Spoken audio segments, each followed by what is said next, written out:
welcome back to A Theater Near You. My name is Kris Randazzo, and I'm joined this evening, as always, by totally convincing practical effect, Paul Giroux. That's me, totally convincing. And mostly naked warrior, Sean Doyle. I was gonna share!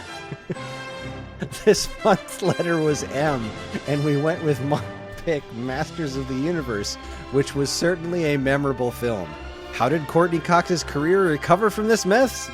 Let's find out. But first, how are you guys doing? Excellent. I'm doing excellent. That just reminded me. I keep seeing ads for this Billy the Kid movie, and I can't not think of Bill and Ted every time I see it. Like, I think it's a Bill and Ted movie about Billy the Kid, but it's just some super serious Billy the Kid movie. I would have watched that spinoff. Me too. Oh, I keep getting disappointed every time. Like a spinoff where Socrates and Billy the Kid go around and I don't know. Oh, Socrates and Billy the Kid. Bob Absolutely. Genghis Khan is the bad guy at the end. Surprise, surprise. Yes. Oh, God. Now you're just making me sad. Yeah, I'm doing good. If we're getting back to that thing that you said there with how we doing, let me see here. I think I just told you, just came back from vacation. It was pretty nice. On the way out on the vacation, we went to the drive-in movie theater that we go to where we camp, and we saw the 1960s Batman movie, which was everything I dreamed it would be. It was. I forget how much I like that movie. Like, I forget how fun and weird it is, and I think it still holds up all these years later. Yeah, I don't know. Hey, can I ask you guys a thing that is entertainment related, and hopefully it doesn't spawn a huge tangent, because I think it could. But it's been a month since we recorded, right? On Memorial Day weekend, did you guys start with Obi-Wan first, or did you start with Stranger Things first? Memorial Day weekend, we started with... Crud, because I'm having the opposite thing right now, because Obi-Wan and Ms. Marvel are happening at the same time. I think we watched Obi-Wan first, and then we did Stranger Things, but then I think we reversed it the following week. And then we blew through the rest of Stranger Things. And then we started The Boys, which, oh man. Are either of you guys watching that show? Yeah, there's a lot going on right now. There's a lot of shows that have just hit all at once. Yeah, and the first episode of the new season, that the explosive beginning first episode of the new season was certainly nothing I'd ever seen before. So, I have the distinct privilege of not being a computer person. So, none of this stuff gets spoiled for me. Wait a minute, Sean. Wait a minute. You're not a computer person? Yeah. So, the guy whose X doesn't work on his keyboard is not a computer person? Jacqueline's a little less lucky, so she's like, every now and then she'll be like, damn it, we're too far behind. But so I'm never in a rush to watch this stuff. So when Stranger Things came out, we're not going to watch Obi-Wan because we haven't even watched Boba Fett yet. We loved Mandalorian, and I know you don't have to watch Boba Fett before Obi-Wan, but I want to watch Boba Fett. We just haven't gotten to it. We were busy watching Shoresy, which was great. If you don't know that, it's a spinoff from Letterkenny, and if you don't know that show is freaking hysterical. But I thought maybe Shoresy was like a Pauly Shore related thing. No, but if we just say that a lot, we'll get more listeners. Pauly Shore. Then we went to go start Stranger Things, and we were like, we kind of got to go back and watch the first 3 seasons again. So now we dropped everything else. We started Stranger Things over from season 1. We're back up to season 3. We're like halfway through season 3. We'll probably finish that this week. No, tomorrow's Friday. We'll finish that next week, season 3. So we'll probably start season 4 in like 2 weeks because we have a vacation plan. And then what was the other show you mentioned? Oh, The Boys. I watched the first season and then kind of lost track of it. And I enjoyed the first season. It wasn't my type of show, but it was so well done that it was good. Like, Breaking Bad. I enjoyed every season of Breaking Bad. That is not my TV, right? That's not a show that was on my radar. I watched it because Joe kept forcing me to watch it, and it was just so well done that I could sit there and enjoy it. Like that's not my genre, but it was amazing. And I felt like that about The Boys. I know it's superheroes, but those aren't the comic books I read, right? Those aren't the type of comic books I enjoyed, but it was so Mhm. well done that I would keep watching it. But I blew through season 1 in a week, like a year after it came out, and season 2 wasn't out, and then I just never thought of it again. So I guess I got to go back and catch up on that. What's season 3 or 4 just came out, right? Three just started. Yeah. And it's been renewed for a fourth. And boy, the I lost my train of thought. Rats. I put a lot out there, and on all those big shows. Well, I want to say this while you're coming up. That was it. Watching Stranger Things the way you're doing it right now is super smart because there's only 2 episodes left in the season that haven't aired, and they air July 1st.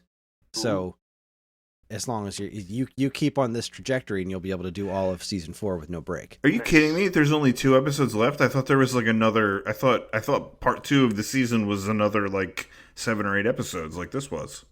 That's what I thought too, but according to what I've found on the internets, it's only 2 more episodes. Now, granted, those episodes are longer than the previous ones, but not by a lot because the other episodes are pretty goddamn long. Yeah, it's going to feel like it ends with almost like a movie. You know what I mean? Yeah, and like there's only 1 season left after this, so I don't know why this is the way it is, but I feel like because of the loss of cable networks, the loss of these cable networks, and now we're just dealing with like Hulu and Netflix and everything else. I'm hiccuping on a podcast. It's terrible. We're slowly turning into the BBC style of TV shows where like seasons are arbitrary. It's like because like I don't know if you guys watch any BBC shows, but like season 3 of the IT Crowd is literally like 2 episodes. It's like that's not a season. That's it's 2 episodes. You can't do this, and that's what BBC is like infamous for that. They'll be like 10 seasons and there'll be 70 or 17 episodes in 10 seasons or something. It's like that's not a season. What are you doing? And then the time lengths of them are random too. It's like, well, this episode was only 15 minutes, but this one was an hour and a half. What are you doing? It's gonna sound weird to say this, but I think seasons should be arbitrary. Like, and I feel like I'm going down a rabbit hole by saying this, but like I'm gonna use those Marvel Netflix shows as my example for this, like the Daredevil and Jessica Jones ones and stuff. I feel like Marvel started kind of coming up with this template, right? Where they're like, we do 6 episodes or we do 8 episodes. They're somewhere between 45 minutes and an hour, and it really worked for some of those seasons. And then some of them you're like, this was like 2 episodes too long. Like you could have told this story in 6 episodes instead of 8 episodes, and it would have been so much tighter and like more, like easier to follow and more enjoyable. I know you're not talking about Daredevil because those are the 3 best seasons of any show ever, in my opinion. I know I'm very biased, but they freaking nailed it. It was my childhood brought to life, and I'll never be happier than when I watched those 3 seasons. I think you're right. I think Daredevil was pretty good all through the 3. I think that Jessica Jones and Luke Cage, I think specifically in the 2nd season, like it was like, okay, we could have tightened this up, like we sometimes I think in that 2nd season of Jessica Jones, she spent at least like 2.5 episodes considering if she should like turn her mom in or kill her or like some of that, like that could have been like 1 episode. Yeah, watching those, I remember thinking that season 2 wasn't as good as season 1. I was pinning it all on they lost the Purple Man, who I thought was, even though I liked the Daredevil more, the Purple Man was just such a wonderful villain. Was his name Tennant or whatever? He did an amazing job. So I chalked up season 2 not being as good to that. But you're right, they could have edited better. Yeah, and these newer the Disney Plus ones, I think, are falling into that situation where they're like, all right, we have whatever episodes you want to tell this story in. Like they don't seem to be quite as standardized. Like Obi-Wan is only 6 episodes long, and cool. I think what is it? Moon Knight was only 6 episodes too. So cool. Yeah. And I've been loving the shit out of both of them. So. All right, so the reason I took us down this rabbit hole was to bring up a completely different thing, right? As I asked you which thing you started with on Memorial Day weekend, and we started with Obi-Wan, but it was like I wanted Nate to want to watch it too, and we watched the first one, and then Nate was like, all right, cool. Like, I'll watch the second one later. And I was like, oh man, but like he has been watching it with us, but like we watched the first one and then we watched some other stuff and then we watched the second one. We started Stranger Things later. But oddly enough, the thing I ended up actually watching that weekend, the Friday and Saturday, was on HBO Max. There is a 2-part George Carlin special, which is, I think it's probably like over 2 hours long. It might even be almost 3 hours long. It's 2 parts, and each part is almost like a little movie. And I started watching it while I was killing time waiting for Sherry to come downstairs. And then the next night when I was reading to Nate, she caught up with it, and she was like, let's watch it together. And we did. And it's effing amazing. It's so good. It really honestly focuses on his comedy and how he evolved as a comic each decade, like going from the 60s, from being sort of like the straight-laced, like socially acceptable comic, to the 70s where he was like the counterculture guy, to the 80s where he sort of almost became irrelevant, to the 90s where he was like political satire. Like it was really well done, and it made me it sort of took me back, because it made me think, Sean, of like the first time I slept over your house and you had that record player in your room and you were like, hey, I got these records. Like, I listened to them before I go to bed. You ever heard any George Carlin? And I was like, no. And you were like, here, let me open your world. And you played that 7 Dirty Words record for me, and it like changed my little life. And it made me think about that. And then that night before I went to bed, I was searching on Apple Music, which, like, we've already had this discussion of like Paul doesn't know how to absorb music. Like, I want to own it and put it on my iPod. And like the fact that, I got this streaming thing, I'm like, how do I wrap my brain around this? And sort of the fact that there's so many things, I think makes it hard for me to process it. Like, any music is at your fingertips. But I searched for George Carlin. All his comedy albums are on there. And I was like, I'm going to listen to this to go to bed. And I went to sleep like a baby. Like, it's very soothing. I highly recommend it. It's all on Apple Music. Those records, I listened to those over and over again. I did see the thing posted up there, but me and Jacqueline are going to watch that together, so we have to wait until we finish Stranger Things. That's that, and apparently Norm Macdonald just came out. I know he's deceased, but somehow he just came out with a new special. It seems like dying doesn't stop people. About that? No. So the first time he went into the hospital, like for a scare, he was like, I have this material. We should record this just in case things go south. So he recorded all that. He recorded a bunch of stuff in case things went bad the first time, and then he got better. And so he just took that stuff and put it aside. And then he got sick again. And as things were going even further south, when he was actually dying, he was talking to his producers and people and was like, all right, here's this thing in my closet. Go get that, put it together, and release it after I die. Oh, that's a hard, dark start. I mean, I guess it depends on your take. You could say it's joyous. I don't know. Good planning, good life lived, I guess. I don't know. It seems a little dark to know that going into a comedy special, Kris. Thanks a lot. I just thought it was a fascinating story. I remember reading the story about it, that he was coming out. There was a new comedy special that he recorded before he died. And I was like, well, that's pretty wild. And like, he was just like, I think this might be it, and I have things I want to say. So it's all recorded in his house or something like that. I haven't watched it yet. I'm pretty excited to see it. I love Norm Macdonald. I think he's hilarious. I watched a little bit of it. I think I'm gonna finish it, but what I found is that, because it's all recorded in his house and it almost looks like a Zoom meeting. You know what I mean? Like it seems like it's better to try to watch in smaller chunks. Like probably if it wasn't a Netflix special and it was like a series of YouTube clips, people would be like, "Whoa, I can't get enough of this." But I think because it's a Netflix special, it feels a little tough to get through. I think I'm going to watch it in chunks. All right. Something to keep in mind. How are you guys doing? How are you, Sean? I'm good. We spent a half hour on yours. I think I'm good. Sums it up for me. I have rabbit holes, but they're more. I tried to keep them related to the movie, so we're gonna wait. We're gonna wait till we get there. All right. Well, I don't think I watched anything else besides this that was noteworthy besides TV. I could talk about TV all night long, but I have a whole separate podcast for that. So,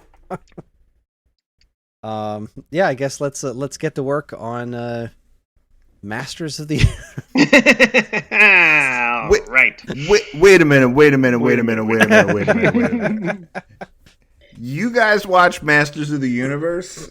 Because I watched something that was called Masters of the Universe, but let me tell you, I don't think it was Masters of the Universe because I used to watch the crap out of that cartoon when I was a kid, and this thing was nothing like it. I got 41 titles for this movie that are more accurate for the Masters of the Universe. You just let me know when you want to hear them. You want to hear one? You want to hear the first one? Oh, Absolutely. please. All right, here we go. Kevin saves the world with music. That is a more accurate title for this movie than Masters of the Universe. You're not wrong. I guess if I say that, it implies that I'm spoiling the end of the movie of what Kevin does. So how about the title is "There's Only One Kevin"? I think that little leprechaun guy said that to him at one point. He's like, "There's only one Kevin." So like that could be the title of the movie. Why was he a leprechaun? Kevin seemed like he was more our hero than He-Man was. Oh, he definitely was. This movie was all wrong. It was all wrong. All right, let's get the basics out of the way. Masters of the Universe was released. The director didn't bother doing that. Oh boy! And when we read more about his career, you'll probably figure out why. Masters of the Universe was released on August 7th, 1987, and was distributed by the Cannon Group. It was directed by Gary Goddard, whose other credits include Jurassic Park, The Ride's pre-show video, Hershey's Really Big 3D Show, and a bunch of producer credits. The movie stars Dolph Lundgren, Frank Langella, Courtney Cox, James Tolkien, Christina Pickles, and Meg Foster. It tells the story of... You just said a whole bunch of names. I don't think any of them people were Kevin. What? And he's the hero of the movie.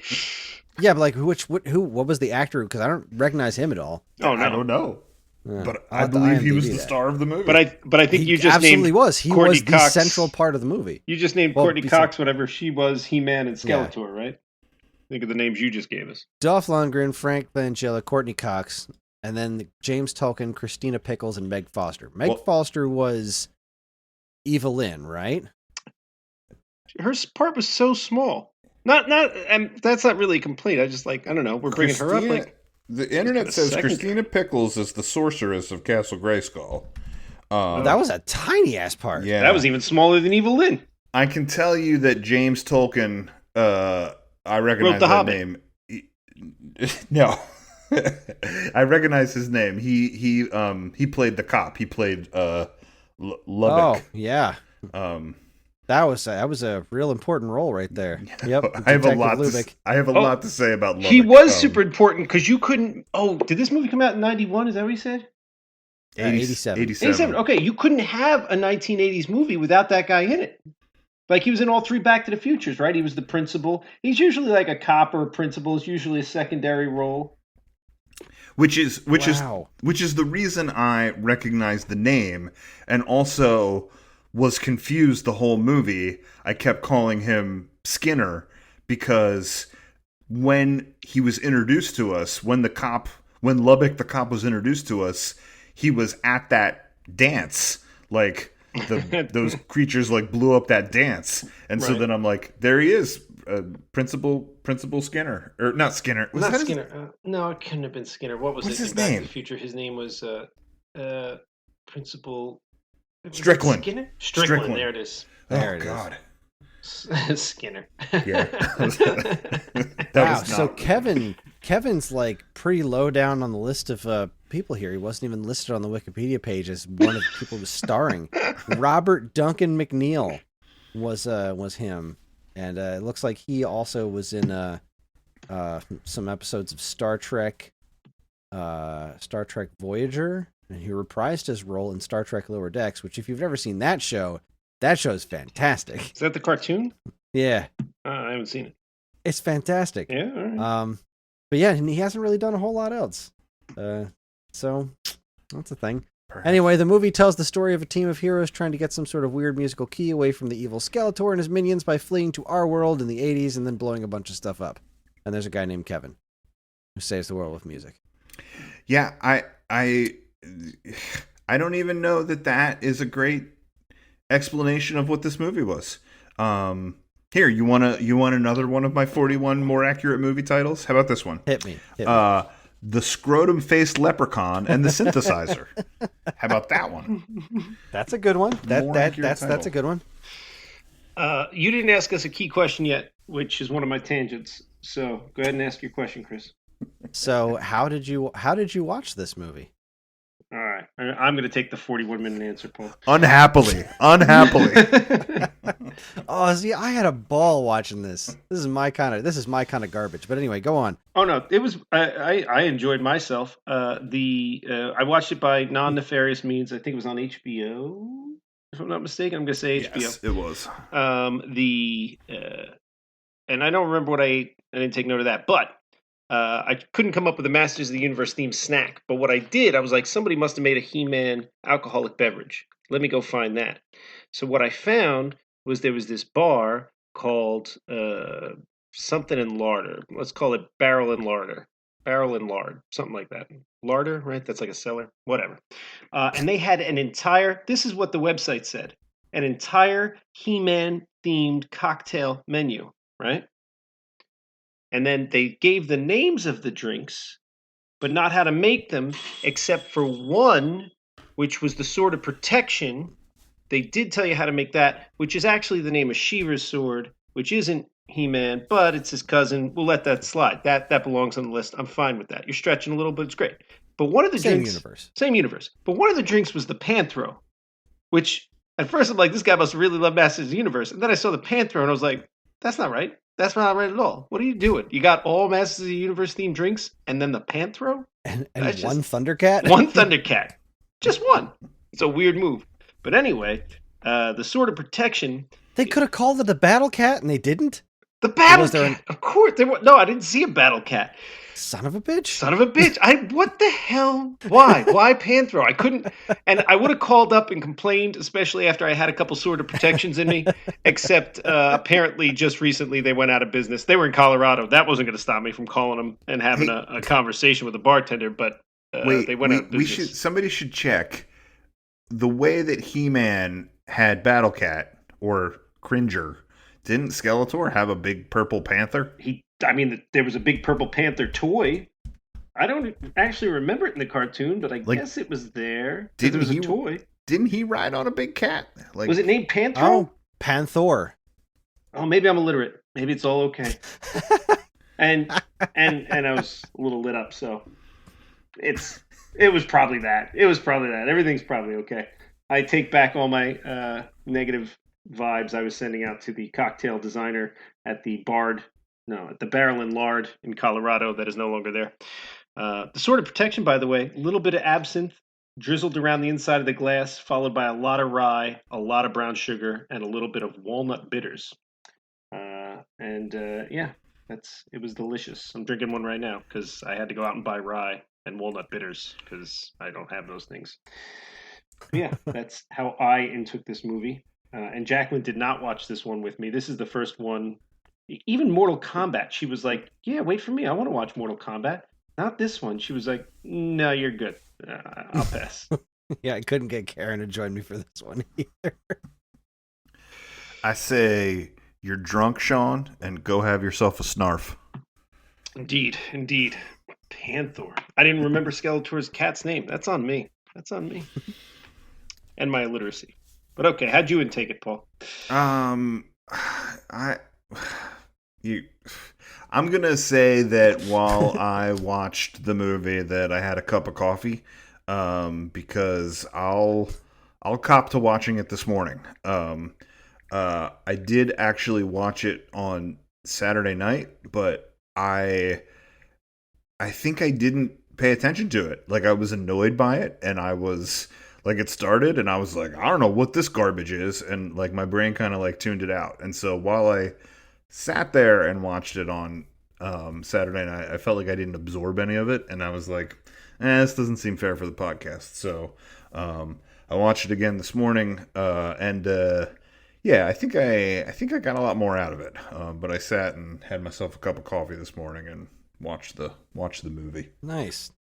I took it in via nefarious means because I've canceled just about everything else, every other service I have, and I watched it.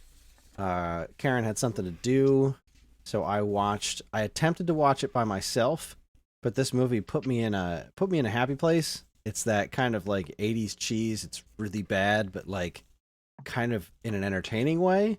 And I wound up falling asleep about 45 minutes in, and then I finished it the other day. And yeah, I don't remember what I snacked on. Probably chocolate milk. That's usually, it was chocolate milk and a cookie because I made chocolate chip cookies last week. And that was my experience. We should have had chicken wings. That's another movie title I came up with for this movie. Just gonna microwave a bucket of chicken. Interdimensional travelers and chicken wings. That was another one of my movie idea titles for this movie. Not Orko likes chicken. Not Orko. So when it started, I was really like kind of excited. I mean, I already knew that wasn't what the movie was going to be, which made me sad because I already knew that this was kind of the earlier iteration of that really crappy thing that Hollywood likes to do, where they like, all right, we have this property that's set in this really fantastic world, but we have absolutely no faith in our ability to do that right. So we're going to do, what if this cartoon thing existed in our world? And we've seen that in Master of the Universe. We've seen it in Smurfs. We've seen it in Sonic the Hedgehog. And every single one of those situations is worse for it. Because, and the start of the movie, they're in Eternia, and there's all this magic stuff, and everyone's wearing stupid outfits. And I was like, all right, I could watch a whole movie of this garbage. So this is terrible, but I'm happy. I'm enjoying it because everybody involved seems to be trying their best, except for the director. There's a lot of talent on set. None of it's behind the cameras. But then they showed up in the 80s, and then Courtney Cox showed up. I had no idea that was happening. And it just kept getting worse from there in vaguely entertaining ways. But that whole intro where they're in Eternia doing magic stuff, it's like, cool. You know, I feel like you could probably reinsert a big chunk of our Mortal Kombat podcast right here. Just edit it right in, Kris, after the fact, because Mortal Kombat does the same thing where they give you a little taste of that other world, but then they stay in this world, which is, I'll give Mortal Kombat a pass on that, because at least that was supposed to take place here and only reference the other universe in most of, or at least the early games. At least that's part of the plot. You know? Right. But then they follow up transferring it to Earth for, no good reason other than, you're right, they didn't either have the budget or the balls to try to actually do it in Eternia. And then they follow up with, let's get rid of all the giant cast of characters we have and make up our own. Yep. What? Yeah. What? Well, I think it was a little bit of both things that dictated the decision to do that. I think it was a lack of budget and a lack of faith. And like with the lack of budget thing, like I think you can point to some really specific things, that scrotum faced leprechaun being one of them. You know, like that obviously should have been Orko. They obviously did not know how to make a free floating little critter like that. And It's a kid in a nightgown. Come on, we DMM this up all the time. You just throw a kid in a nightgown. Look, everyone's against blackface, but when it's Orko's account, I don't know. You paint his face black and you throw a hat on him, and you go with it. It would have been better than the leprechaun. That's what I'm You saying. don't even need to paint the face black. You just do Jawas, but make them float. You don't even have to make him float. Just hide the feet. Really, I can't see exactly, his feet. Yeah. I don't even know if Orko has feet. I assume he doesn't, but who knows? Yeah, They don't touch the ground, but that doesn't mean he doesn't have them. I think if he was Orko and he didn't float, I would have forgiven it. You know, the leprechaun guy was just too much. He was just but they had to make him like some sort of scientist to make him use this stupid synthesizer thing, and like the makeup on his face was super ambitious, but didn't really work. Because they kept doing these close-up shots of his face, and you could just see nothing's moving. Like his lips are moving underneath the makeup, but not a whole lot's going on there. Yeah, one of the things that really annoyed me about the characters, as I was watching it occurred to me they bring in that cohort of guys, right? What is it, like 4 of them at first, like the entourage of we're gonna go get He-Man.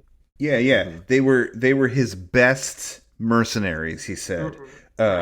Beastman, Baldy, Snake Guy, and Crustface. Right. So Beastman, all right, that was a He-Man guy, and you know what? I remember Beastman. Look, did he look exactly like the cartoon? No, but was it somewhere in the ballpark? Yeah, I'm fine with it. I think they did a fine job. Great, you brought that character to life. He was more orangey, a little more beastie in the cartoon. Whatever, it's fine. Good job. The sword guy. Evelyn was important. Evelyn was important. They did her. They just didn't make her yellow skinned, like she had some sort of drinking disease or something. So all right, fine. The Blade guy, he was clearly like they started designing Trapjaw, and then they were like, I don't know how to give this guy a gun for an arm. Let's just call him something else. And they just because when you look at the helmet he was wearing, it kind of starts to give him that Trapjaw look. Like he's got this weird piece of metal that comes down to his chin with a couple little blades. It's like you started and gave up. I see what you did. And then this is the worst one, is that snake guy that ends up getting killed early, right? I don't remember what they called him now, but there was like 4 snake-themed He-Man action figures. Yeah, there was. You're right. I had like 2 or 3 of them, and I was like, and I was annoyed about this, so then I looked them up, and I don't remember what they all were now, but like I had the reddish one whose neck got longer, and then there was like a guy whose front half like flipped down, and he had snake arms or something, right? I think there was like 1 or 2 others, and they didn't. They called this guy something else. Like why? Why not just call him? I don't remember now, Ratlore or whatever. Like he was a snake person. You were there. Just do it. Just own it. Even that other guy was lizard faced. I don't know. You could have given him one of those names. I would have given you a pass on it. But no, they were like, well, just make up some names for what did they call the one guy? Blade. Yeah, Blade. And then Blade's big scene. They gave him a whip. Like really, Blade's gonna come in with a magic whip. Oh man. That whip scene, that was something else, huh? You're going to make up a character and you can't stay on theme for one movie? Unbelievable. The 4 bad guys, the 4 quote-unquote mercenaries, it should have been Beastman, Triclops, Trapjaw, and I don't know, that like dude with the white face that kind of looked like a weird fishy face. You know that guy? Yeah. Merman? Are you talking about Merman? He might have been. I don't know. I think his name was Merman. Like he was like a green, watery guy. Yeah, it should have been those four. Like, so, all right. Here again, I think this is all. I think you can chalk all of this up to poor budget and poor planning, right? But like, if they really wanted to like maximize their their fan base, really, if they really wanted to like cater to all the kids that wanted to see all the cool He-Man characters, and make the most out of the movie, if I recall, the movie kind of it like there was kind of like three waves of evil characters that came to Earth, right? Like first they sent the four mercenaries, those four characters, only one of which was really a He-Man, a Masters of the Universe villain. And then the second time around, they sent Evil in and some of them guys and like a bunch of robot dudes. And then finally at the end, Skeletor came to our world, right? So like if they really wanted to like do it right, they could have sent a couple, like they could have gone, here's your four mercenaries and done four of these characters, and maybe one of them could have been some made up character that we didn't know, right? And that could have been the one that Skeletor zapped and punished and evaporated, right? And then maybe somebody could have died in a battle, I don't know, right? Like, but that first batch could have not worked out, and then they could have sent like the heavy hitters, right? They could have sent Trapjaw and Triclops and Beastman. Like that would have been like the perfect way to use more of these guys, but they just made up three characters. Budgeting is an excuse for some of the characters, like who's the guy with two heads? Maybe he's just called Two Heads. I don't remember. Their names weren't real inventive, but there was one He-Man action figure I loved had two heads. Doesn't matter. Some of the bad guys would have been tough, but Triclops, that would have been easier than doing that lizard guy with the bad wig.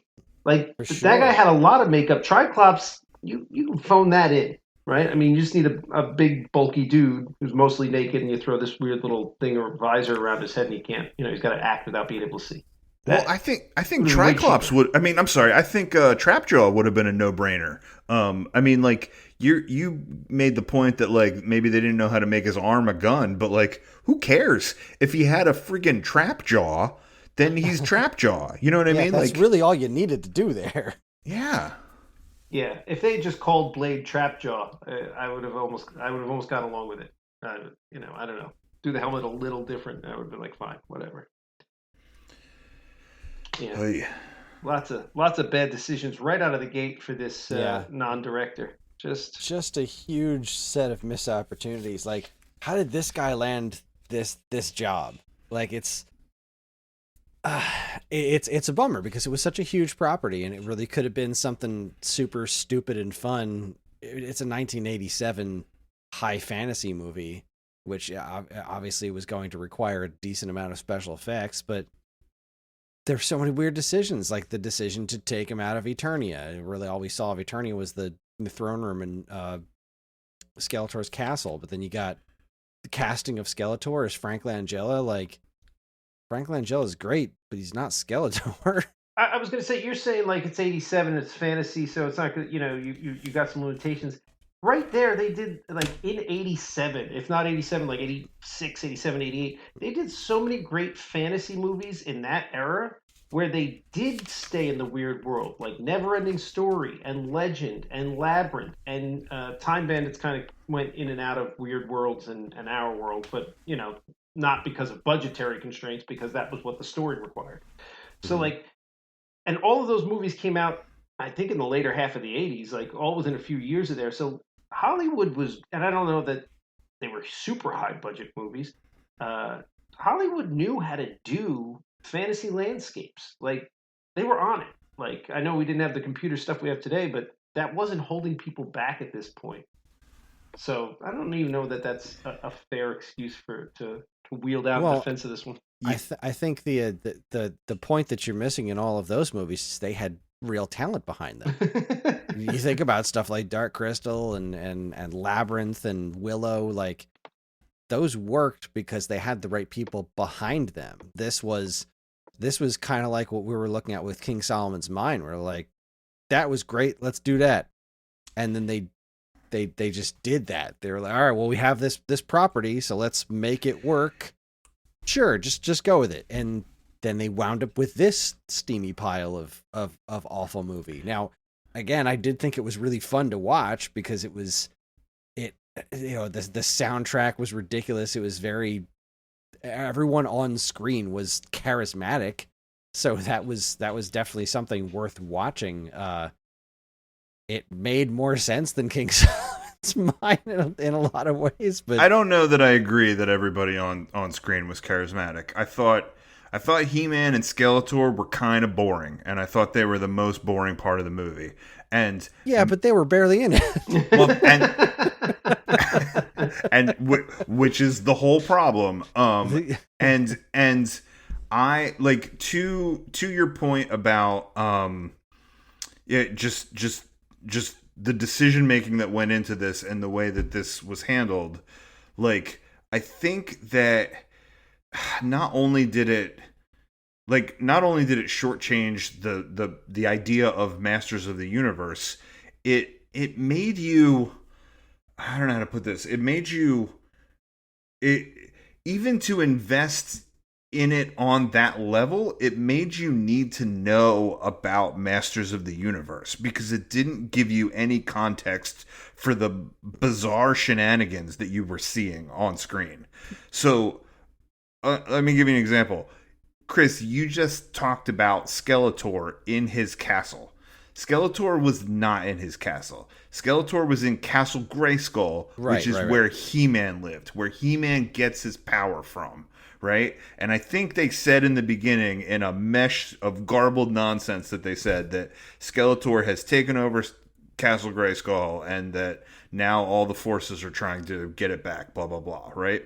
So, like, so many things about the He-Man, the Masters of the Universe, like, story stuff that we're not getting or understanding or seeing. We're not hearing anything about Prince Adam.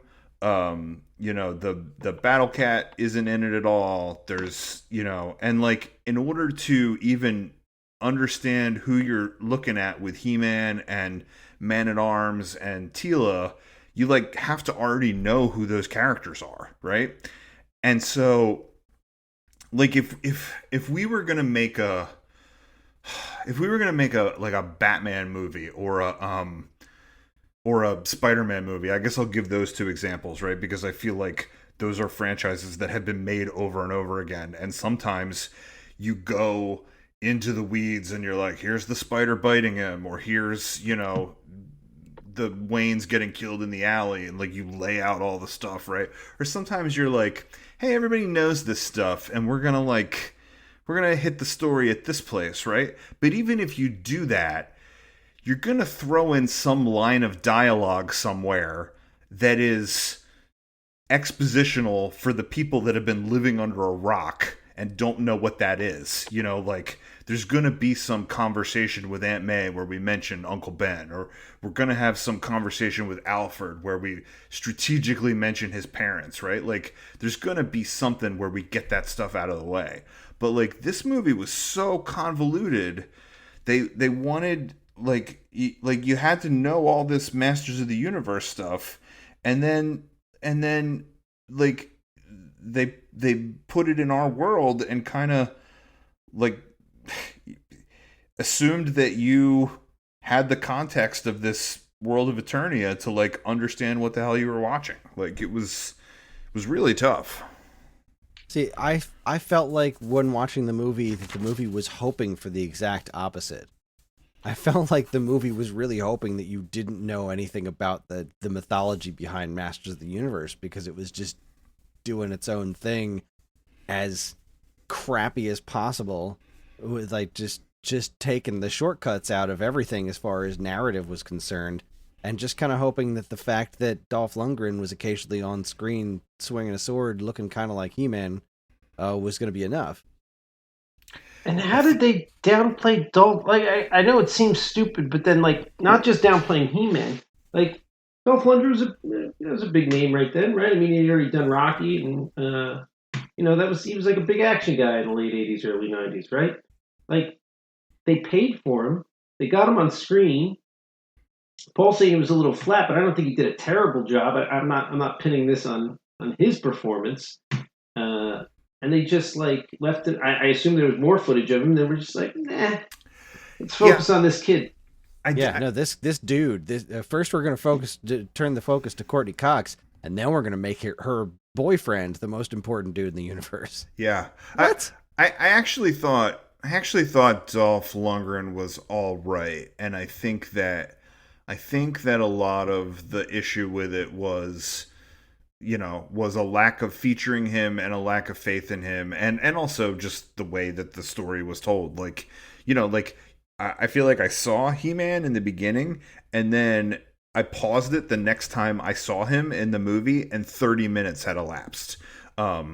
So, like, I think part of me being like He-Man and Skeletor were boring was that the story became not about them.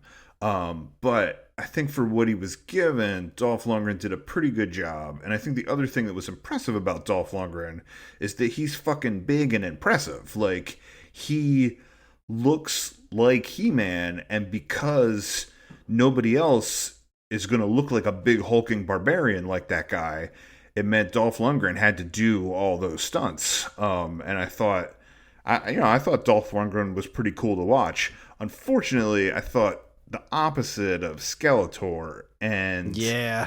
and they would have been better to do less close-ups of Skeletor. Oh yeah. And the other thing I realized was at the end of the movie when they had that final battle between the two of them and Skeletor was wearing that big headdress, it was because they because they had to have a stunt man for Skeletor because Frank Langella was not going to battle Dolph Lundgren, and so they had to put this weird headdress on him so that they could have some stuntman in there. I thought they just wanted to be the predecessor of Super Shredder. They were like, someday soon there'll be a Super Shredder. We have to get there first. It's an arms race. It's the 80s. They're all about Super arms races. Shredder. What's a Super Shredder? I said it's a Super it's Shredder. A super Shredder. What do you mean? What's a Super Shredder? You guys want another movie title for this movie? Mm-hmm. Bring them on. How about always pick up sharp, pokey danger sticks you find in the cemetery? For sure. It's not grave robbing if it's on top. That's not a title. That's just a life lesson. How about this one? Monsters from Another World mercilessly beat a gym teacher. God, I forgot all about that scene. Yeah, this movie was a complete disaster. It was just a mess, top to bottom. I did have fun watching it, though. Sure. I mean, I'm very glad that I've now seen this movie. I'm never gonna watch it again. But I got another tangent that doesn't fit in anywhere. I'm gonna throw it in right here. Okay. Go for it. Do you guys? I don't know how well worn this path already is. Right? You guys know the story about Skeletor? No. In relation to In what? this- In in relation this to this In relation, in relation to a dead body. You know about this? No. No. All right, so I'll cite my sources. I listened to a murder podcast called My Favorite Murder with Jacqueline, so that's where I'm getting part of this information. The other part of this, if you watch that show on Netflix, it's called The Toys That Made Us. Oh yeah. Right? Mm-hmm. They do part of it in there and part of it on the My Favorite Murder thing, but if you put them together, it's a much better story. So I will try to make it brief. Basically, what happened in the 1970s, the $6 Million Man was filming an episode of its TV show in LA, and they were using on location stuff, and they went to this funhouse, and they were like, the crew or whatever is getting the funhouse ready for the shoot, and they're inside the funhouse moving things around, like, oh, we don't want this, we do want this, let's move this over there, whatever they're doing, right? And they go to take down this one like hanging dead mannequin, right? And the guy grabs the arm, and the arm pulls off. But inside, it looks like a bunch of like, I don't know, rotten chicken or something. And he's like, I don't think this is a mannequin. It was a real dead body, right? Ooh. That was just hanging in this funhouse. Now, the way that dead body got there is that back in like, and I'm going to get 10% of this like flat wrong, but this is mostly right. I'm going to say the 1920s, right? It was a long time earlier. I'm going to say the 20s. This dude robbed a train. He wasn't good at his job. He got shot by the cops, right?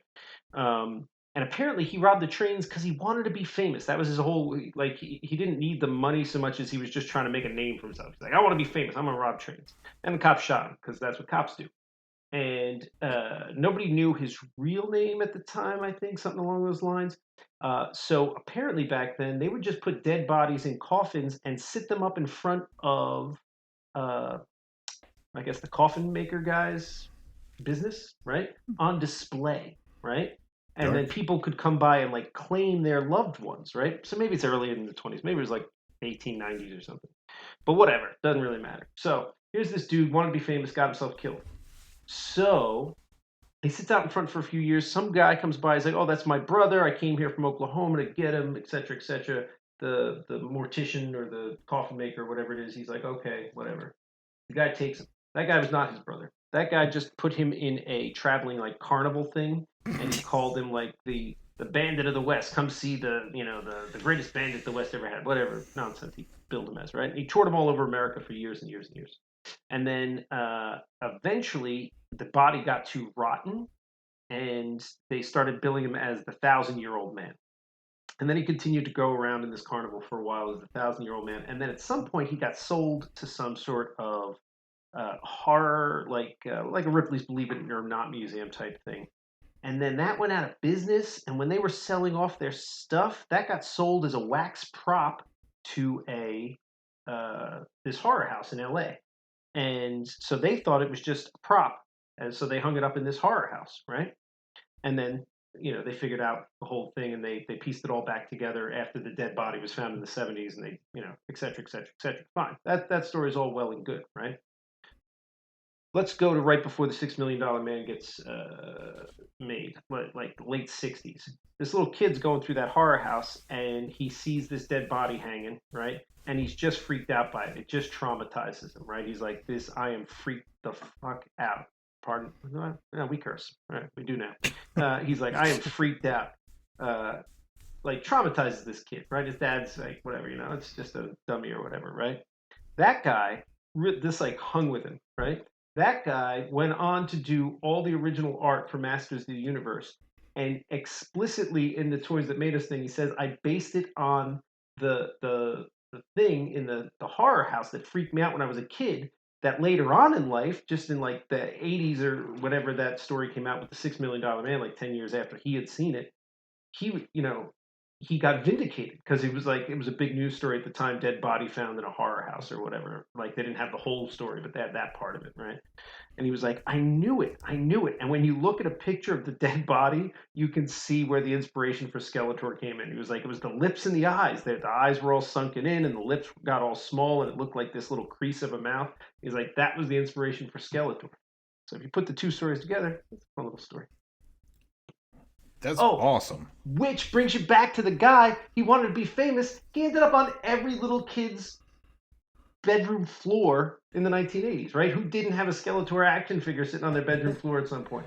You want to talk about getting his dream? He wanted to be famous? That's famous as fuck. Wow. That's the kind of story I love. Now I want to see those episodes and like hear the research. Yeah, the most of that story comes from the My Favorite Murder thing, except for the part about Skeletor that comes from the Netflix thing. That's awesome.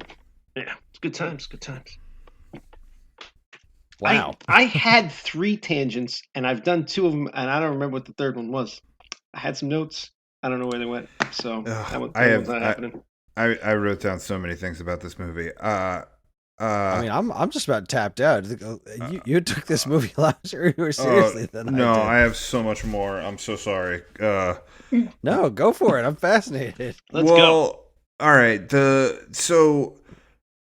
One of the things again that became real evident to me as I was watching this, I guess it all comes back to budget and decisions, right? Because like it seemed like when they committed to this idea, they were like, oh my God, every set that we make is going to be destroyed, right? Like you've got these travelers from another dimension that come and they all have laser guns and stuff like that. And like part of it is just about like battles that happen in our world and just like, there's going to be it they wanted it to, I guess, be like a cartoon with like throwing people around and things getting blown up and stuff like that.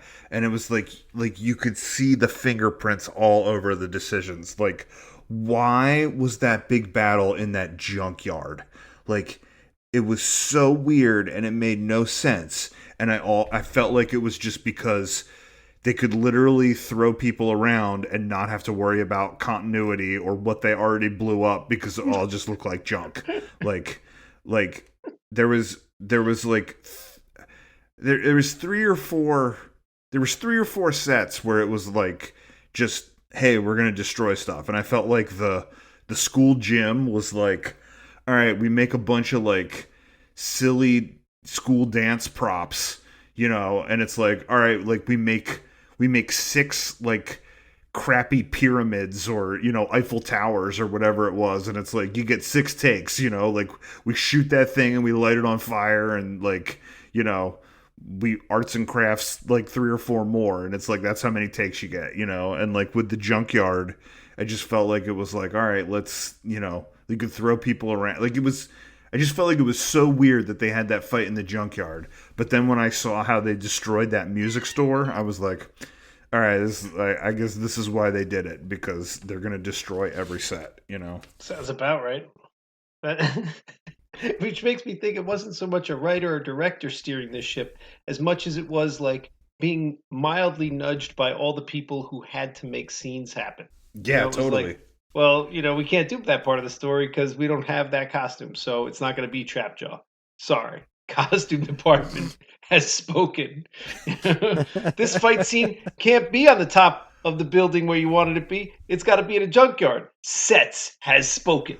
And oh my I God. don't know that that's a great way to make a movie. You're right. That's exactly what it was. It was a rudderless ship. It was a director that had no voice, and everybody else was like, I made 6 of these Eiffel Tower props. We could do this shot 6 times, or like, yeah, like, does it have to be in a city street? Let's put it in a junkyard. Then we could break whatever we want. It's all junk. Does it have to be an old mill? Old mill burned down. Part of a spate of suspicious fires. Oh God. That sounds about right. That sounds exactly like how this happened. It was just one fly-by-night thing after another. I also wrote down that Principal Strickland / Lubbock? Was he like Officer Lubbock? Was he like Detective Lubbock? Lubbig? He was in plain clothes. I'm going to call him a detective. This guy, Detective Lubbig, was the worst cop ever. Did they write lines for him, or did they just let him say whatever he wanted? Because it was ridiculous. Yeah, he seemed like he was like a no-nonsense guy at first, but then like all the officers were like, I know had a crazy story, but he didn't like, it seemed out of character that he was just going to let these subordinates talk to him that way. That's crazy talk. And then he wound up living in Eternia at the end. He's like, I'm staying here. He's like, yeah, I'm staying right here. I got ladies. I got togas. I'm in. I'm just staying here. I think that's the sequel, is like Detective Lubbock ruining Eternity. You know what I mean? Like him being like, all right, Trapjaw, this is no nonsense here. I'm going to take you down to the station and book you. You're going to talk to the chief. What do you think you're doing, Beast Man? I'm going to run you in. Talk to the chief. Think you're funny, buddy? Are you telling me that if they came out with tomorrow, Lubbock of Eternia, you wouldn't sit down and watch a 3-hour movie? Because I'm in. Hell, I'll go to the theater on not a Tuesday. They can have my $10 and I will watch that. He was so weird. He reacted to all the wrong stuff. Like, I can't even explain it. It was like somebody would say something and then he'd be like, oh, like, you think you're funny, hotshot? And then something like out of this world would happen, like a crystal would make a portal, or I don't know, somebody would shoot a laser gun or something, and he didn't react to any of that stuff like it was paranormal. He would then be like, you're all in trouble, I'm gonna haul you all in. Like it was, It was so weird. And he had a hard time fighting the kid. Like, I know the kid was a pseudo an adult, but he certainly wasn't macho. Like they had that whole scene where he's fighting with him over the gun. You're supposed to be this like tough detective guy.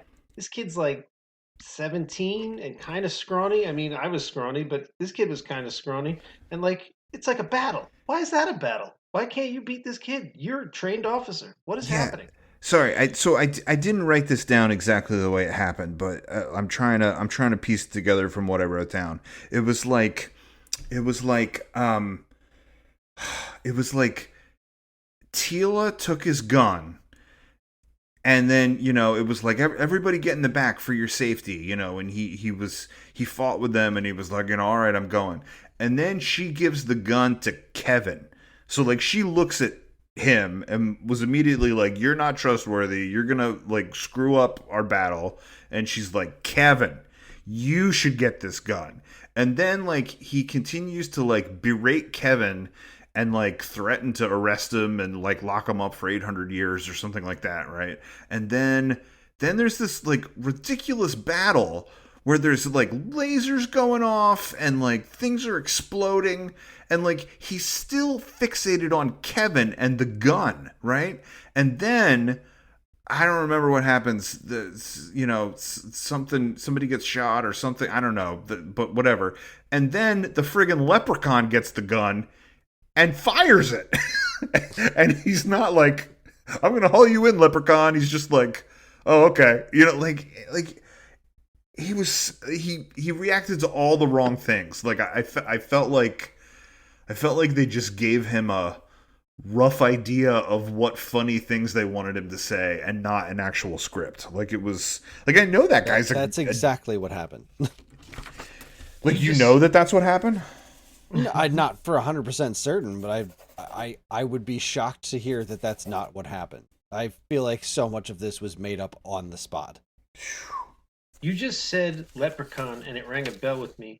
It occurs to me this was Courtney Cox's Leprechaun, which makes me want to find Lisa Kudrow's. Wait, Courtney Cox was in Leprechaun? No. Jennifer Aniston was in Leprechaun, Jennifer right? Aniston Exactly. was Leprechaun. This was Courtney Cox's Cox Leprechaun. Master of the Universe. Jennifer Aniston had Leprechaun, same time period, same little guy. Well, I mean, different little guy, but same looking little guy.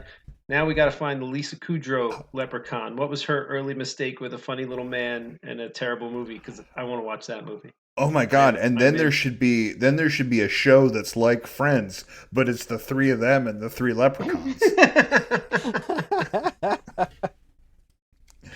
I love this. No one told you this was gonna be super weird.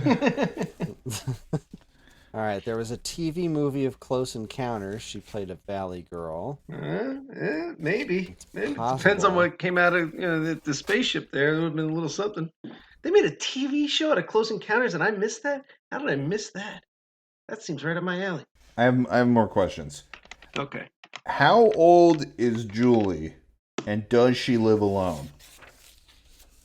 Her parents are dead. And maybe. Her parents are dead, and it looks like her house is being, like, packed up. Yeah, because she's moving to New Jersey. And that's the tragedy of this story, is that Courtney Cox never gets to move to New Jersey, the greatest state in the Union. She never gets to move away from Kevin. Well, that's sad, too. But then Kevin does save the world. I feel like in the beginning, I wanted her to move away from Kevin when, like, she gets in the car and gives him the wings, and then he's like, "You gonna come to my sound check, babe?" I was like, I want her to get as far into New Jersey as possible. But then when Kevin saved the world, I was kind of like, well, maybe she should stay with him. I don't know. I'm not a musician, but it doesn't seem like you should drag your girlfriend to a sound check ever, and then especially not the day she's moving out of state and you're breaking up. It seems like maybe you take the day off from your DJing a high school dance gig. And certainly don't ask her to spend her few last hours coming to your sound check. Here's another thing that Kevin did, which it makes me feel conflicted about Kevin, because I feel like in so many ways he was like a garbage person, but then he saved the world. So when Kevin and Lubbock are in Julie's house, Julie's half packed up, lives alone in her house without her parents' house? I'm not sure I get it. But they recently died. It's unclear. I thought they died like a year ago. Well, yeah, I don't know, recently. I don't know. You know how What's she been doing this whole time? Has she been living by herself in that house? Yeah. It was definitely a confusing point. Living by herself and working at the Wings and Ribs Shack? Where do you want her to work? I don't know. I'm just trying to come up with I'm just trying to understand this. All right, so do you remember the '80s? Remember when they just let like 4-year-olds get on buses in all these movies, and you're just like, right, I forgot about that. Like, she's 17. She could have a house and go to school and a job. She's fine. Part of our Where Were the Parents podcast. Right. Yeah. I guess if Christina Applegate, in this case, dead. I guess if Christina Applegate can become a fashion editor while her family is away, then that's a good point. Then Courtney Cox can certainly work at the Wings Shack and support herself for a year. All right, so when Kevin and Lubig are in her house together, Kevin reheats the wings, which thank God they established those wings in the first 3 episodes, or I wouldn't have understood what was happening when he reheated them. And then the microwave blocks the signal from them, from Evelyn tracking them, and then they blow up the microwave. And then, which itself was funny because like I can't do it. She's like, do it. And then it seemed like it was really easy to do because he just did it. Yeah. And then Lubig seems to not, again, react to the appropriate things, like the microwave blowing up and how weird that was. He takes the interdimensional key. And then, then the next shot, when we see Kevin next, he's cleaning up her house. And he sweeps a bunch of Burger King boxes and stuff into the sink like they're dirty dishes, right? That was amazing. I was looking at that like, what is it? What's he doing? So first, what's the end game here? Yeah. So first, it's like Kevin thinks that this is an acceptable way to clean up her house. Poor Courtney Cox with her dead parents' house, right? She's going to come home and wash those styrofoam containers. She's not coming home. That's why it's okay. She's out. She's to New Jersey. She's out of here today. This is her last day. That is the new homeowners problem. Kevin's like, fuck these guys. But stuff will go down the garbage disposal for sure. I'm also like, when the wings didn't work out, he somehow got BK? Like, and a lot of it. Oh my God. I remember watching that sink scene, and all I can think is like he does it in such a way without pausing or like, I don't know. The actor does it so smoothly that all I can think is that the actor, I don't remember his name already. Let's call him Brian Thomas. Brian Thomas as a human being thinks that's acceptable. Like, the actor must have thought you could just scoop things in the sink and walk away. That's how you clean up, right? Because if he was a normal human, I don't think anybody, not even like De Niro, has the acting wherewithal to do that with a straight face and just such smooth motion and walk away like that's a normal, acceptable, okay thing to do. Yeah, this movie's a fascinating character study, right? Isn't it? Yeah. What else you got? I don't know. Somebody else talk for a minute. I got 2 minor side nuggets. One, I did end up watching Meatballs. It wasn't as terrible as we had all feared. It got a little rapey in one scene, but I mean, compared to like Rocky, which I think is a great movie, but does have a problematic rapey scene. Compared to Rocky, its rape level is minor. It wasn't as terrible as we thought it was going to be, but it also wasn't amazing. You can kind of see where I don't know. You can kind of see where comedy built on it. It felt like I was watching what Hot American Summer was making fun of. It felt like trope after trope after trope before they were tropes. Mm-hmm. So I can't recommend it to our listeners or to the two of you as a good use of your time, but I don't know. It wasn't terrible. Bill Murray's Bill Murray. I mean, the man can deliver a line like nobody else. So it definitely had its moments, but yeah, it was meh. And then the M1 that I thought of after the fact, and I'm kicking myself that I didn't suggest this one.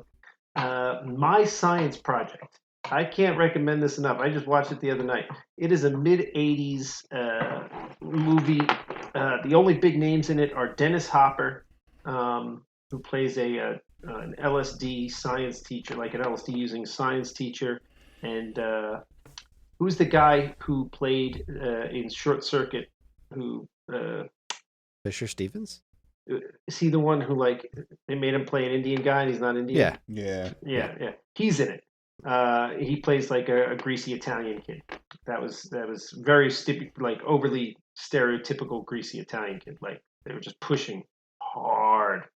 So it's him and Dennis Hopper. Maybe maybe Principal Strickland again. I don't remember now, and I just watched it the other night. He might have had a bit part in it, but My Science Project is just a piece of '80s. Oh God, it is wonderful.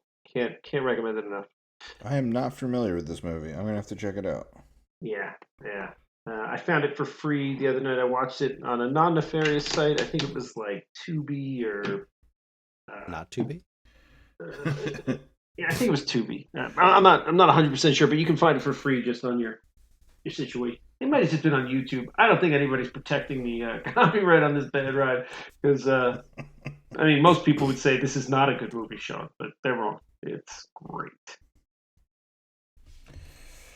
Yeah, I've never heard of that one either. I'll have to check it out. Mm-hmm.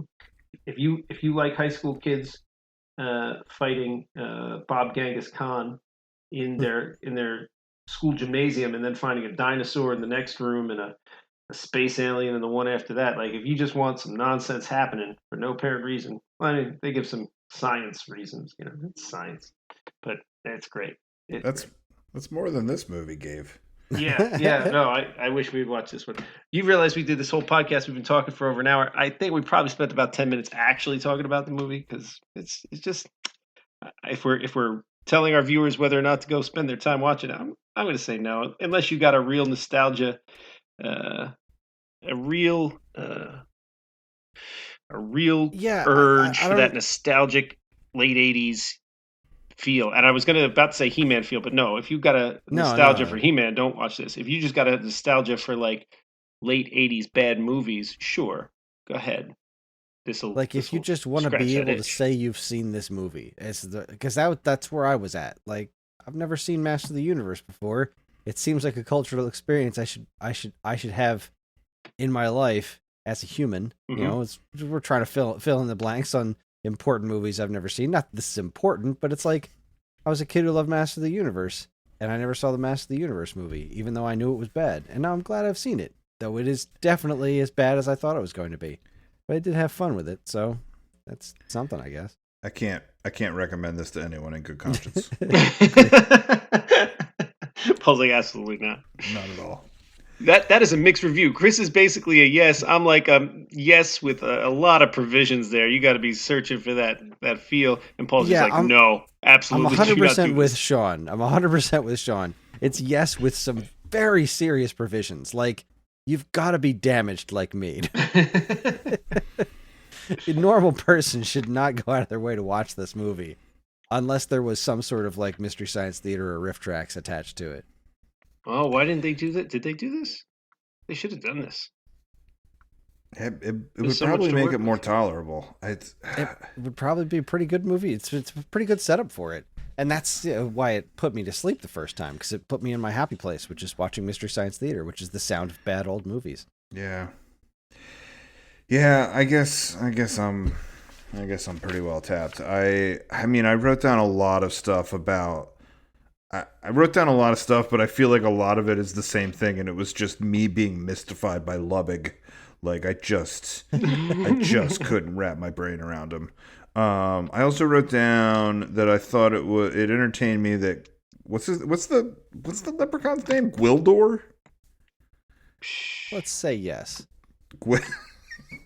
that Gwildor was impressed because Kevin could remember notes. Yeah, that was. What is the relationship with music in Eternia? It doesn't seem to make any sense at all. Or Master Soundsmith. Oh my goodness. No, just a guy. That was the other thing you mentioned. Grildor again. That's what I'm calling him. I thought maybe this was like they used the new characters to push it. Again, I was trying to, just like with Mortal Kombat, where I was like, oh, I assume this character is going to be the big character in the next game or whatever, that's coming out tomorrow. So they're introducing him with this movie. I was like, well, maybe they wanted to use these new characters because they were coming out with this whole new line of action figures and they wanted to sell them to the kids, right? I get marketing. I get it, right? No.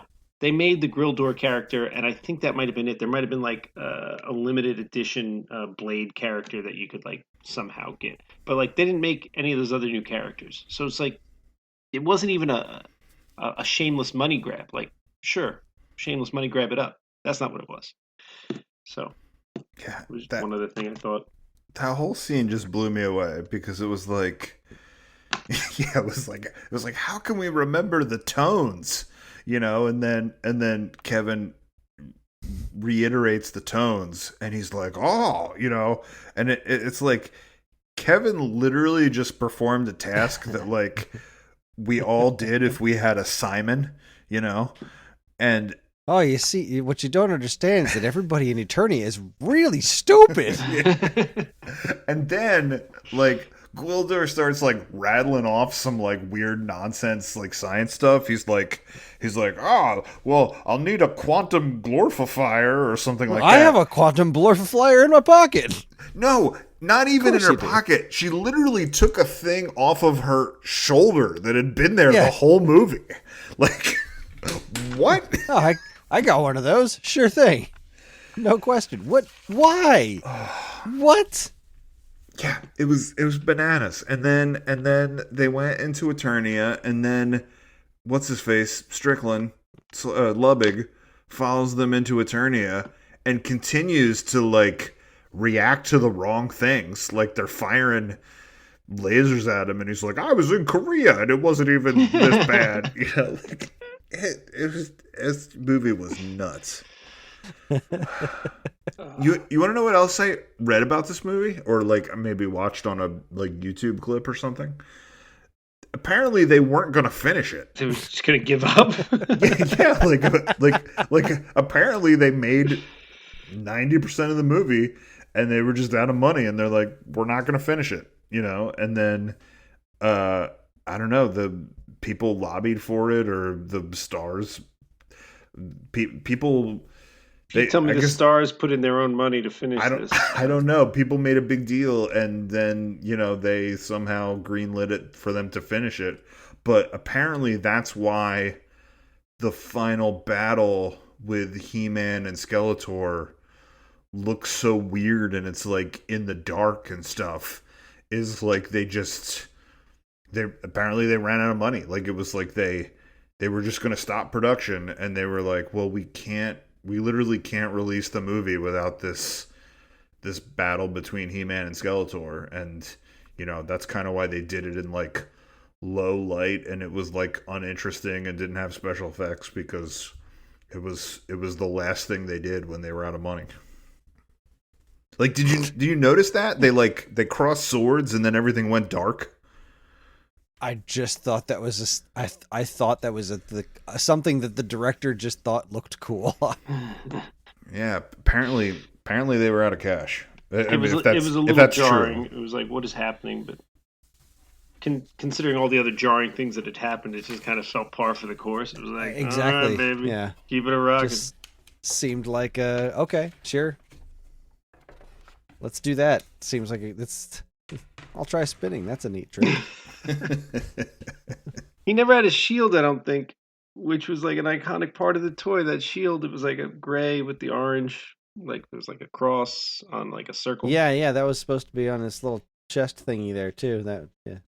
And then they missed gave all the marks. They gave him a cape at one point, and I wasn't like the biggest He-Man, fan in the world, but I had a couple dozen toys or whatever. I don't think he ever had a cape. If he did, I lost it instantly, but I don't think he had a cape. I don't think so. Maybe the other guy did. Maybe Prince Adam did, but I don't think He-Man did. There was no Prince Adam. They didn't even try. Not even a hint. It's like, no, he's just beefy all the time. Well, and like, didn't the sword? What gave him his powers? Was it Grayskull, or was it the sword, or was it the sword and Grayskull? Like, it kind of depends on what you're following. Like, a lot of people in the most recent He-Man show that Kevin Smith did, they kind of played with that, where Skeletor took the sword from him and did the whole "I have the power" thing and got all big and beefified, and then Prince Adam was just like, "Yeah, no, I have the power." And the sword was just like, he always had access to the power, but the sword was like what kept it under control. So he turned into this big, like, feral, brainless He-Man that just messed everything up. yeah, I like that show. A lot of people. That was great. Yeah, a lot of people. Awesome. A lot of people complained about it, and they were like, woke He-Man, lesbians, and ruined my childhood, whatever. Like, I thought it was great, and yeah, mostly why I thought it was great was because every damn toy I played with was in that show. Unlike this movie, absolutely. Like, yeah, You had Mark Hamill just hamming it up as Skeletor, which was so entertaining. Oh, that show was so much fun. They gave Orko his due too. That made me really happy because Orko was my favorite when I was a kid. yeah. That show was great. It's getting a sequel too. Oh, that's good. Yeah. I thought there was enough weird complaints about it that maybe it wouldn't get one, but I liked it. I thought it was great. Yeah, Masters of the Universe. It's another something. It's another word. That one was Revelation. This one is Revolution. I don't know. Relatability. I want it to be Restitution. Ridiculous. Restitution. Rectum. That freaking J plays Stinkor. That was me. Anyway, well, I'm tapped out. I don't want to talk about this movie anymore. I got exactly what I wanted out of it, which is to see it and then and smile while I watched its ridiculousness, and that's about all I got. So we should probably do our best to pick a good movie for next time, right? I think so. We've had a run of bad movies. Yeah, three bad movies in a row. people are gonna think that's what this podcast is. Bad movies. Oh, shit. Is that I didn't think of a movie or I didn't think of a good movie? Look, I have what I would call. Are we doing movies now? Yeah, let's do it. Yeah. Oh, God, I had two good ones in mind, and when I say good ones, somewhat interesting ones in mind, and then I came up with what I thought was the perfect one. But now you just said that, and I'm like, son of a bitch. F it, you guys have good movies, right? I think so. I'm going to say yes. All right, we'll just vote for one of yours. I'll go first. So the two I was thinking of when I first started looking, I was like, what end movies? I was like, what I watched not too long ago for the first time was Naked Lunch, right? And it didn't do much for me. I didn't love it, but it was as weird as everyone said it was going to be, and it's got a cult following. I was like, maybe I'll sucker these two into watching it. Maybe it'll have more meaning for me, right? If I have a conversation about it, maybe it'll somehow, I don't know, make him having sex with weird little blobs of, I don't know what the hell was going on in that movie. It got weird, and then it got weirder. I remember that movie, and do you know why, Kris? There was that other guy named Kris that you worked with at GameStop. And, Kris Galante. Yeah, and like he and I used to like swap weird VHS movies. Like that was one of the weird movies he lent me on back in the before time when we were all sharing VHS tapes.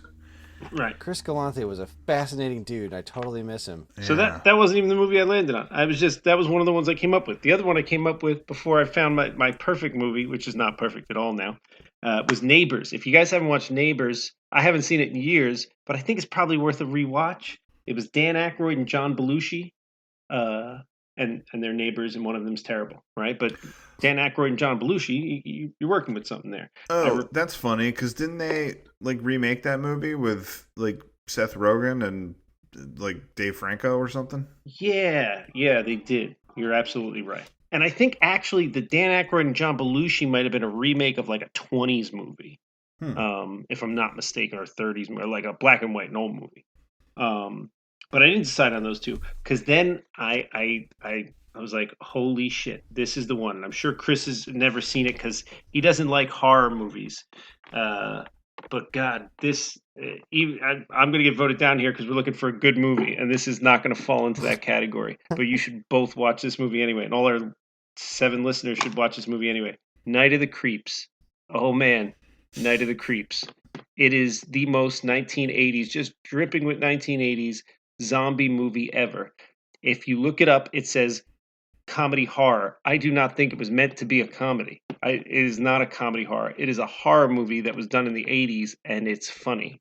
But that does not make it a comedy. Two very different things. And God, the everything about it's way at the top of my zombie list. I mean, you can't pass Night of the Living Dead for a great zombie movie, and there's one or two others that are just really well done zombie movies, but this one is right up there. And then I thought they had remade it with that movie Slither. Do you remember that? It had the guy from Yeah. Oh yeah. Nathan Fillion. Right, Yeah. right. When they had the previews for that, I was like, they're remaking my favorite zombie movie ever, Night of the Creeps. And when I went and watched Slither, which I really enjoyed, it felt like they wanted to remake Night of the Creeps and for some reason couldn't get the rights because a lot of it was very Night of the Creeps, like parts of the plot and even some of the scenes, but then other parts were very different. And they never called it that. They called it Slither. Which makes me think like there was some sort of rights issue, which is crazy because again, this is like a 1987 movie that nobody should be fighting to protect the rights for. But if you enjoyed Slither, go watch Night of the Creeps because I'm pretty sure Slither is a spiritual remake of Night of the Creeps. So what's your pick? Oh, I'm going with Night of the Creeps. Oh, But- Night of the Creeps is the pick. Okay. Yeah, because I'd just be in a rush right now to try to find something that's a quote unquote good movie. Well, I mean, I personally thought your pick was going to be Night of the Living Dead. Oh, that is a good movie. And it starts with N. Yeah. All right, if we're trying to avoid shitty 80s movies, fine. I go Night of the Living Dead because Chris hasn't seen that either, and it is a classic, and it is a great movie. It's a brilliantly done movie, and I would always be happy to watch that one again. So How about this, Sean? Whatever we end up picking, I'll still watch Night of the Creeps. Thank you, Paul. Okay. All right, Paul, what do you got?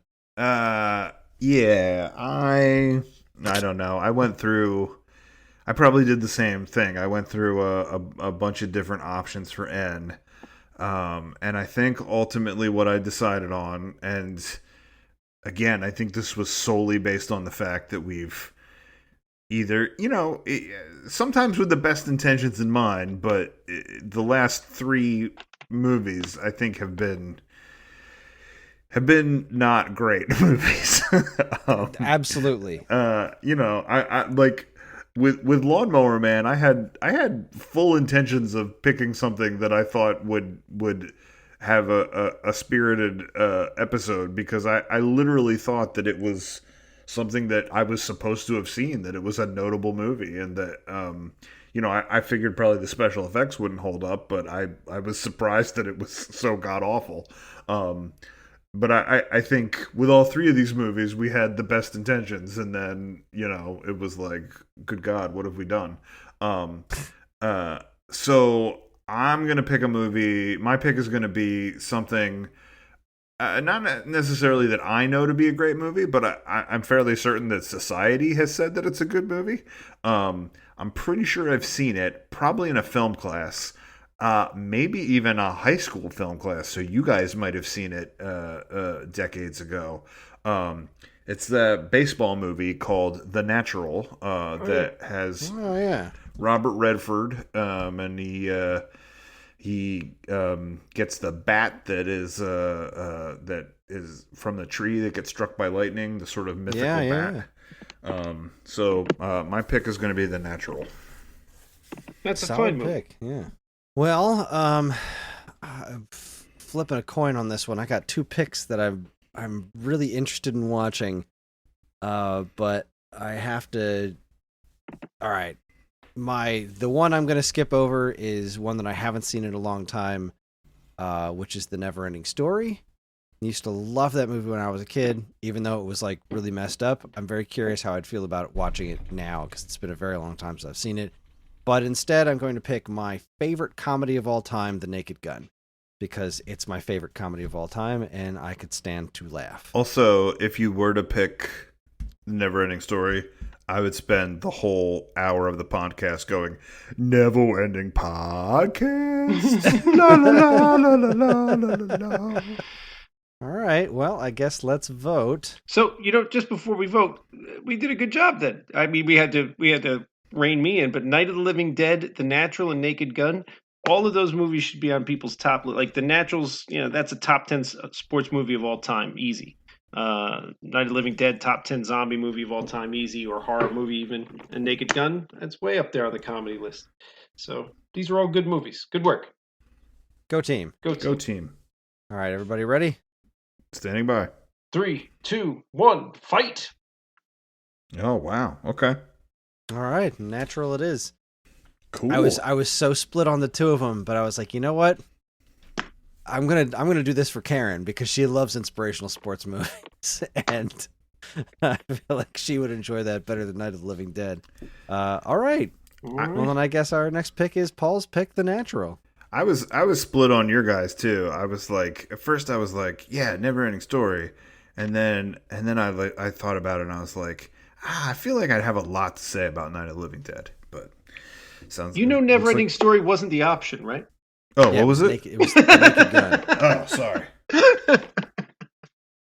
Well, it doesn't matter. You guys both chose mine anyway. So. Yeah, both of those. Those were. Yeah, those are three good picks. I want to try my best to watch Naked Gun anyway because it's my favorite comedy. That movie makes me laugh so hard, and I haven't seen it in way too long. Because it's that time of year, right? What time of year is that? I don't know. I've just assumed that there's a certain time of year that Kris watches Naked Gun. There should be. I should make an annual excursion, but no, it's been a while since I've seen it. I did recently, like just last year, I watched all of Police Squad again though.